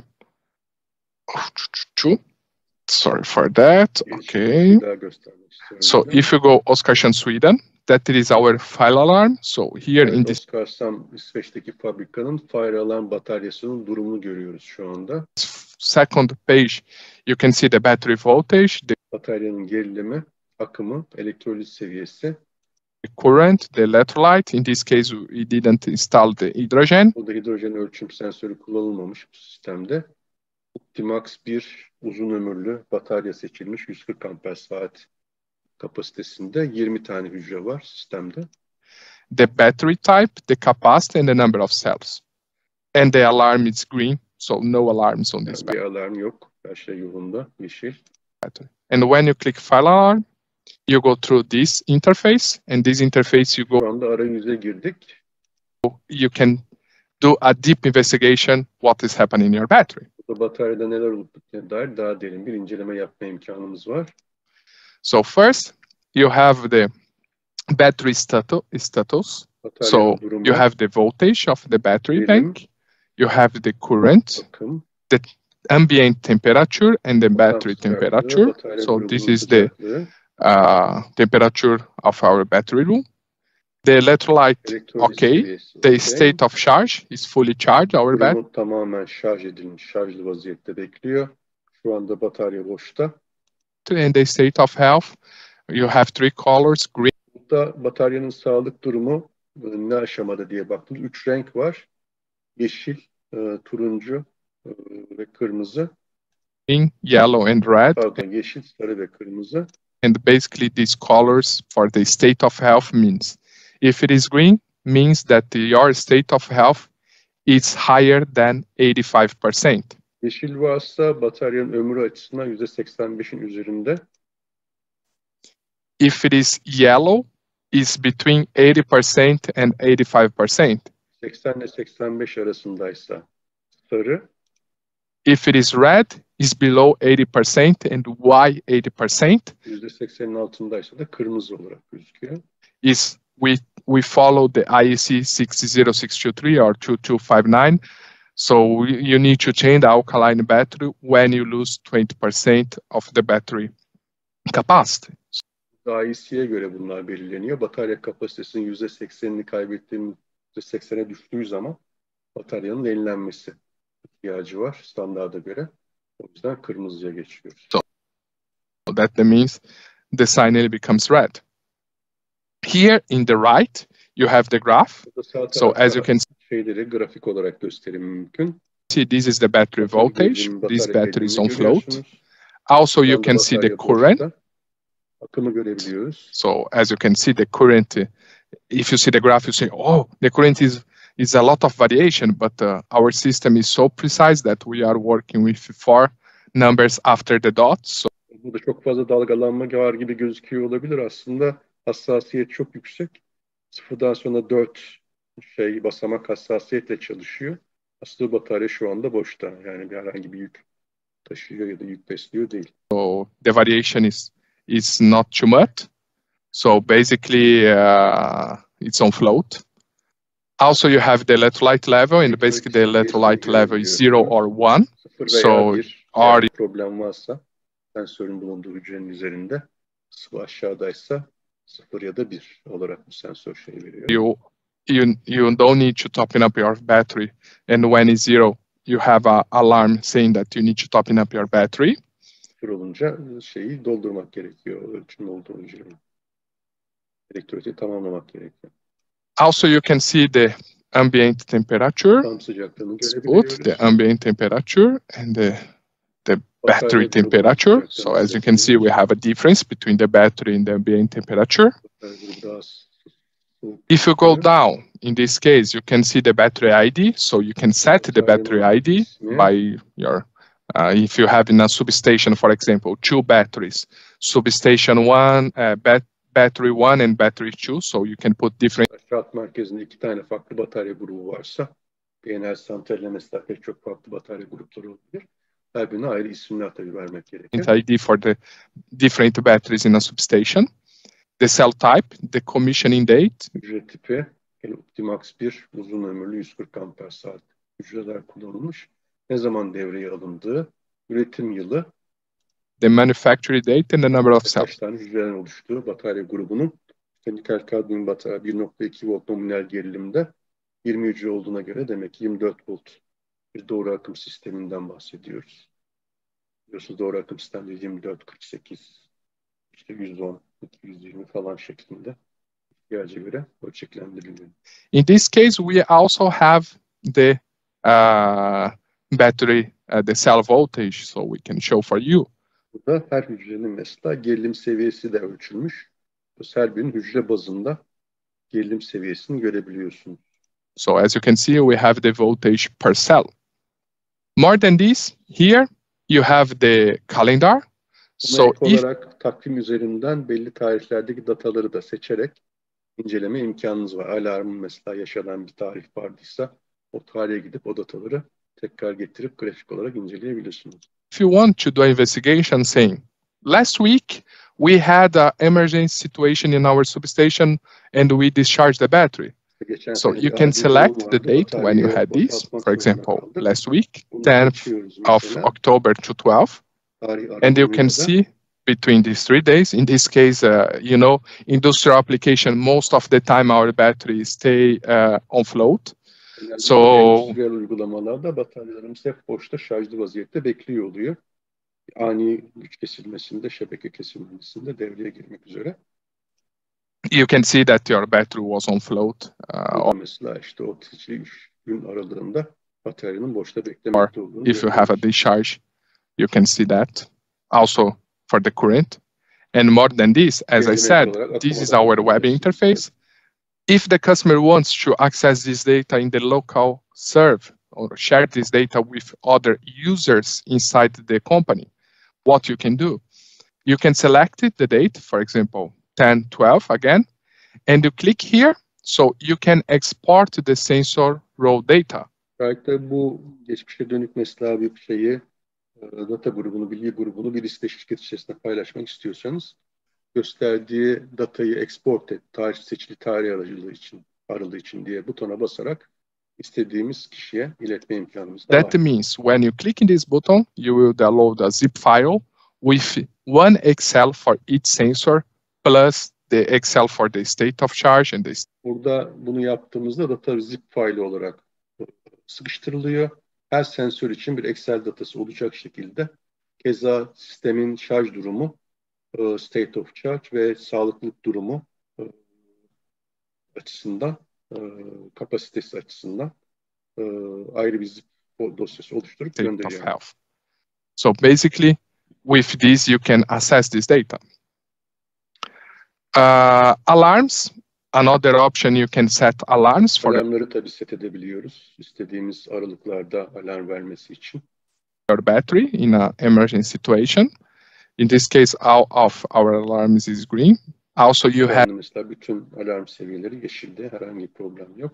Have an event list to make sure if the alarm happens last week, for example, a low state of charge because the battery was discharged, and this week the battery is fully charged. You can see when the alarm happens, and you can set the alarm. Öncesinde izleme imkanınız var, istediğiniz alarm cinsinden ve alarmları tabii ayarlama imkanınız var. So the alarm you can set, for example, for the voltage, you have the düşük, yüksek seviyeleri belirleme, gecikme ekleme. Warning and the alarm. So you can set the low voltage if you have a low voltage alarm, and also the high voltage alarm warning. And the alarm is the same. You can put a delay, not alarm, if you don't want to receive exactly the alarm happens, you can put delay, and also hysteresis. If you have a variation in your rectifier and in UPS that you don't want to. UPS'te bağlantıda bir varyasyon varsa onu ekleyebiliyoruz buraya. To bother the customer with this alarm. The cell voltage, the current, the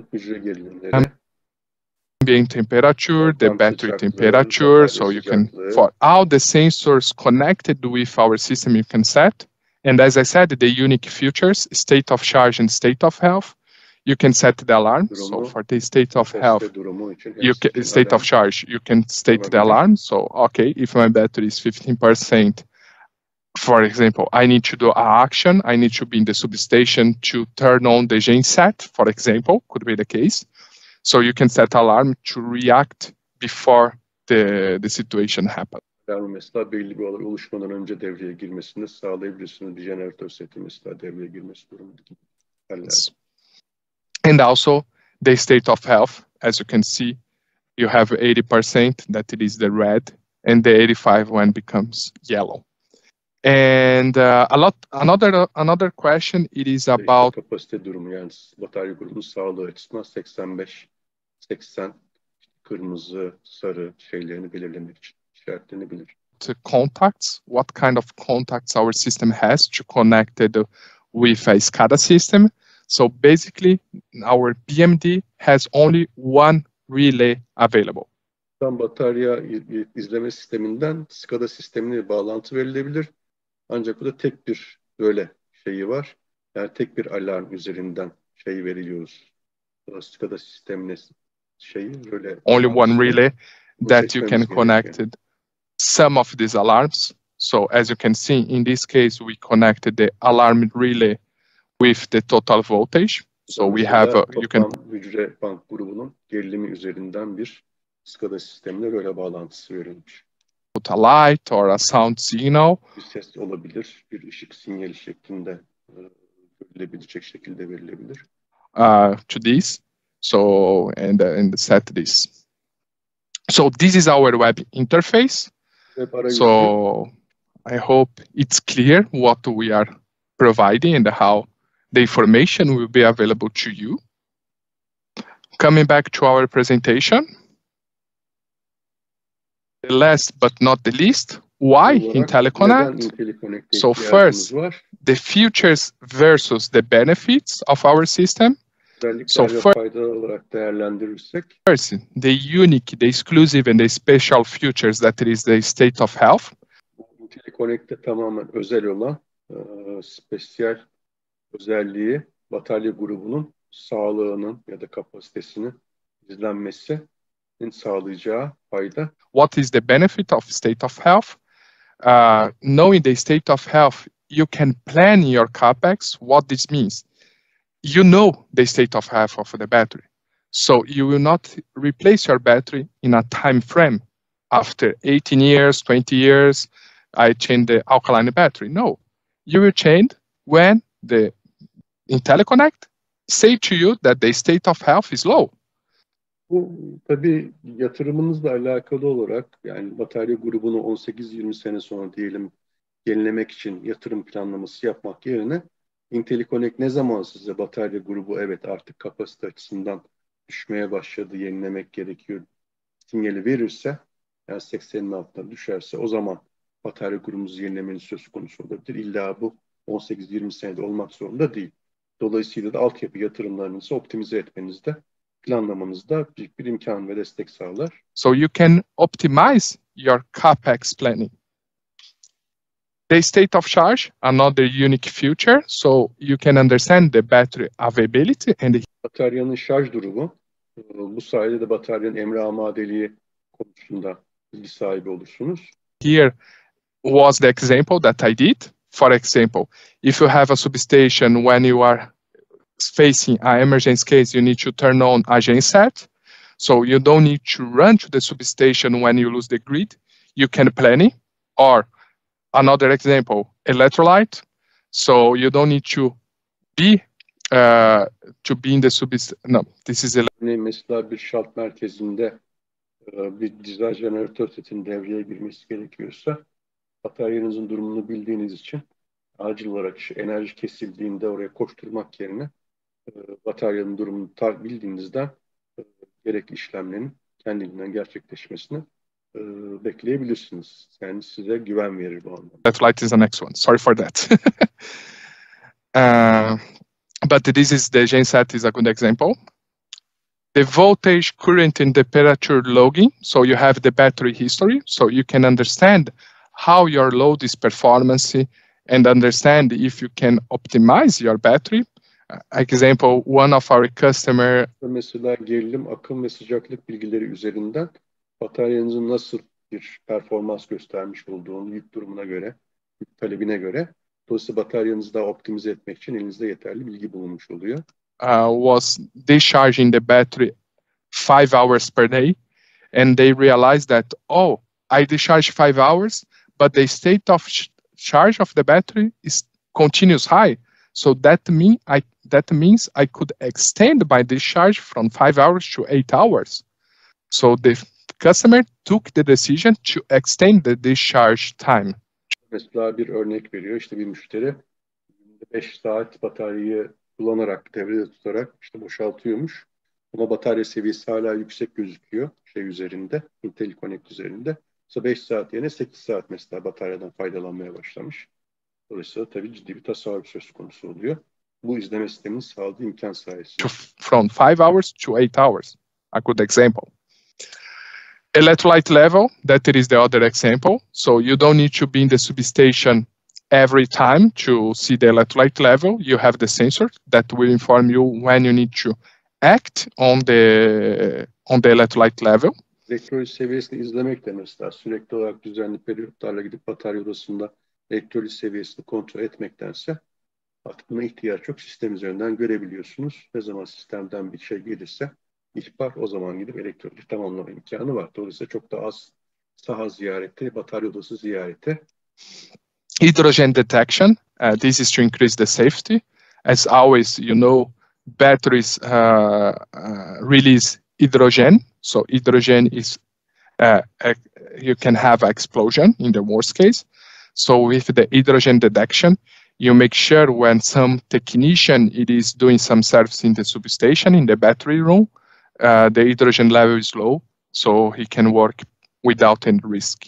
Tabii emniyet açısından çok önemli. Yani batarya kimyasal gereği, reaksiyon gereği hidrojen kaçırıyor. Hidrojenin çok fazla birikimi tabii tehlike yaratabilir, patlayıcı bir gaz olduğu için. Bunun kontrol altında tutuluyor olması da tabii ki batarya odasını ziyaret edecek olan kişilerin emniyet açısından önem arz ediyor. And allows connect to your backup. So our system allows you to be connected with the battery. That it is your emergency, the last part before the emergency. So it's very important this, and this give to our customer peace of mind to make sure that the battery is working properly, and if the emergency situation happens, the battery will provide what the customer expects. Tabii batarya sistemleri biliyorsunuz, yedek güç sistemleri acil bir durumda devreye girmek üzere kuruluyorlar. Çoğunlukla da orada unutuluyorlar. İşte unutulabiliyor olmasını sağlayan, bu anlamda bizim işte huzurla çalışmamızı sağlayacak olan bu izleme sistemleri. Yok, aksi takdirde düzenli olarak sürekli bir kontrol lazım. Çünkü ani bir şey kesilmesinde, şebeke düşmesinde önemli bazı üretim süreçleri, mesela bir rafineri süreci gibi, petrokimya tesisi gibi, demir çelik fabrikası gibi çok ciddi sıkıntılar yaratabilir. Ya da bir cam endüstrisini düşünün. Ama bu sistem sayesinde biliyoruz ki bataryamız sağlıklı, kapasitesi sağlıklı, her şey yolunda. Dolayısıyla çok ciddi bir bize huzur, güven sağlayabiliyor bu izleme sistemleri. And all these examples that I gave to you, it's following the market trends. And what is the market trends? So, bütün bunlar da günümüzdeki pazar yönelimleri açısından uyumlu, onların ihtiyaçlarını yerine getirmek açısından da önemli. Bunlara bakarsak... Asset management, so you can manage your asset, and the battery is a very important asset. Bataryalar çok önemli tabii, ciddi parasal şeyde tutan, ciddi yatırımlar. Bu yatırımlarınızın yönetimi açısından, altyapınızın yönetimi açısından Önemli bu sistem. Predictive Maintenance. This is a very good concept for the Industry 4.0. Önleyici bakım, Endüstri 4.0'ın önemli başlıklarından bir tanesi. IntelliConnect bu anlamda da bize önleyici bakım konusunda ciddi fırsatlar sunuyor. Condition-based maintenance and intelligent maintenance. Şartlara bağlı bakım, yani gereksiz sürekli periyodik yapılan bakımlar yerine ihtiyaç durumunda bakım yapmak. Dolayısıyla akıllı bakım imkanlarını bize sunuyor. You don't need to do planning the maintenance to be taking care of the battery every month, every year, or every 2 years. You can use our system to react at the time needed to do the maintenance in the battery. Dolayısıyla bakıma gerçekten ihtiyaç olduğu zaman yapmamıza imkan veriyor bu sistem. And why IntelliConnect? So, as you saw, you have a lot of future and benefits, but why do I need IntelliConnect? As you know, nickel-cadmium batteries are high reliability and are very low maintenance. Because using our IntelliConnect, you will continue reducing OPEX. Yani nikel-kadmiyum teknolojisi gibi güvenli, uzun ömürlü bir batarya yatırım yaptığım halde niye hala bunu kullanmam gerekiyor diyorsak da özellikle işletme maliyetlerimiz açısından çok ciddi bir maddi avantaj, tasarruf imkanı sunuyor IntelliConnect. Said you don't need to plan the maintenance in the time only to check if the battery is good. Yani önceden planlayıp sadece batarya uygun mu, sağlam mı diye kontrol etmek yerine ihtiyaç olduğu zaman bakımımızı yapabiliyoruz. System will tell you when to do. So IntelliConnect bize söyleyecek ne zaman bakım için sistemi ziyaret etmemiz gerektiğini. Save money by reducing your operational cost without jeopardizing the availability and the safety of your battery. Remember, our system is a monitoring system, so it's impossible to our system turn off the battery or discharge the battery or disconnect the battery from the substation. So without jeopardize the high safety of our batteries. İşletme maliyetlerini düşürürken bunu tabii hiçbir şekilde bataryanın güvenliğine ya da işletmesine engel olmayacak ya da müdahale etmeyecek şekilde yapıyor ve batarya grubumuz her zaman için emre amade bir şekilde gerekli devreye girmek üzere hazır oluyor. Evet efendim, böylece sistem tanıtımını tamamlamış olduk. Arzu ediyorsanız şimdi sorular için konuşabiliriz. Sanıyorum kapattım paylaşımında. Varsa sorularımız. Çok iyi anlaşıldı. Onun oldukça değil mi? Bayağı bir kapsamlı ve detaylı bir şey oldu. Sunum oldukça uzun sürdüğü için muhtemelen bazı kopmalar oldu. Ancak batarya sistemleri enerji depolaması açısından önümüzdeki yıllarda çok önemli olduğu için farkındalık yaratmak açısından iyi oldu diyebiliriz yani. Devamını, tekrarını yaparsak biz de mutlu oluruz ve duyan farklı meslektaşlarımızla bununla ilgili webinarlara tekrar katılabilirler diye düşünüyorum. Teşekkürler. Sanıyorum bir soru yok galiba. Chat'te görmedim bir şey. Dediğiniz gibi yeterince açıklayıcı olmuş. Peki. I guess there is no additional questions. I translated the video. Do you have any additions, Anders? I was not surprised there was no questions because it was quite, it covered a lot and there is a lot to digest. I think one point also is important to note that not sure it was in the presentation. It can of course because we talked a lot about the cybersecurity, etc. It is of course also possible that you have it like a standalone version, and you can pick and choose a lot among the different features. If you're not interested in individual cell voltage, for example, you can more or less tailor the IntelliConnect for your needs. So if there is any demands or interest, we can always look into it and see what it will come up to more or less. So sistemin güzelliği tabii ölçeklenebilir olması. Dolayısıyla ihtiyacı özel olarak şekillendirilebilir. Yani illa tabii şey istenmiyorsa bulut bağlantısı kendi başına bir çalışan sistem olarak da tasarlanabilir. Dolayısıyla burada esneklikler var. Yani sistemin zaten ölçekli olarak gördüğünüz basit bir sistem. Böyle komplike bir sistem değil. Esneklikleri de işte müşterimizin şartlarına göre ayarlanma anlamında bize imkanlar sunuyor. Yes. Okay, tag, more tags. Evet efendim, çok teşekkür ederiz bu değerli imkan için. Umarım faydalı olmuştur. Yani ne kadar kişi bizi takip edebildi bilmiyorum ama umarım faydalı olur. Bu konuda herhangi bir talepleri olursa işte bana ulaşabilirler. Doktor Murat Onuk, murat.onuk@incivan.com'dan, incivane.com'dan bana ulaşabilirler. Ya da saf bataryaları üzerinden bilgi alabilirler. Bu değerli fırsat için çok teşekkür ediyoruz. Biz de teşekkür ederiz. Tekrar görüşmek üzere. İyi günler, iyi